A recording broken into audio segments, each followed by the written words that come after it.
Hello, my name is Patricia Suzanne Eastwood, and today I will be discussing Lab 2, the charged tapes experiment.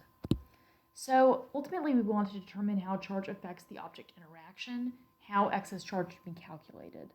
Ultimately, we are once again finding an estimate for the charge on an object. However, the key difference between these last labs are that we are no longer viewing the tapes as point charges. Rather, we want to calculate the charge of the tape by assuming the charge to be uniformly distributed across the tape.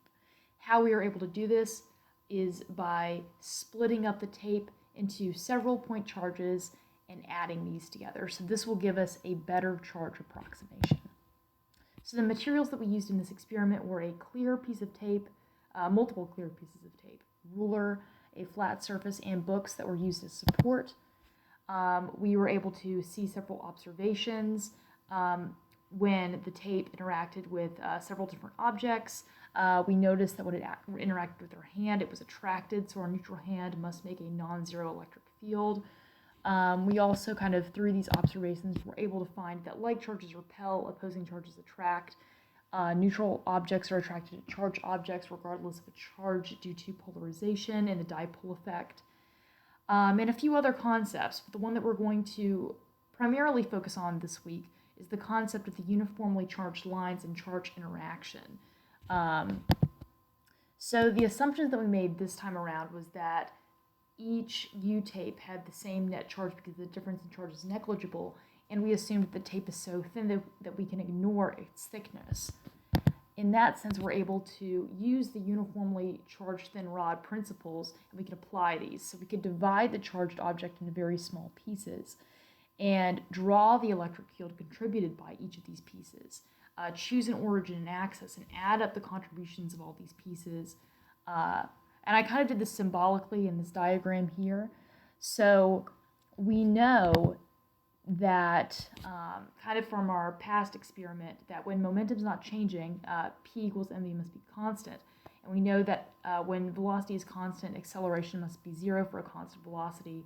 Therefore, because force equals mass times acceleration, this force is 0. So we know that the electric force from tape A is affecting tape B's displacement as well as the gravitational force.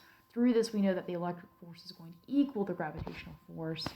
And then from that, we were able to determine Q at a single point charge. However, to find the electric force for a uniformly charged piece of tape, we modeled it using VPython. And the electric force and gravitational force do not need to be equal exactly in the VPython model, but they need to be very close. So we had the tape divided into n equal point charges. So it had n pieces, and the more slices that you have, so the greater the value of n, the closer the approximation is going to get. So ultimately, the goal is for n to approach infinity, to have an infinite number of pieces so that you can actually reach the exact answer. So the total charge on the tape is Q, so each segment would have the charge Q over N. So to write the force in each charge, we had to write an inner loop in the code and take an iteration for each charge element.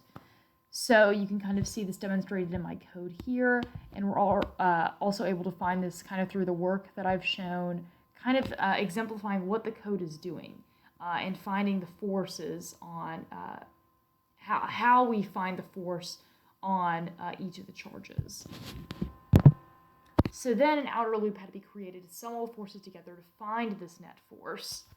And I wanted to show my code just as an illustration. You can see here on the left-hand side, this is the old code that we used in a previous lab, and then the right-hand side was what we were building upon from some code that we were given to calculate each of these elements through this inner and outer loop. And then we did have a successful outcome. The magnitude of the gravitational force was negative 0.001962 newtons, and the magnitude of the electric force is shown. It was very close, it was very equal, and if we did change in, we would definitely see a change in the number of green arrows here. We know that the electric force is the white arrow, the gravitational force is the yellow arrow, so they're very close. And we know that the two pieces of tape are modeled through the red and blue as shown.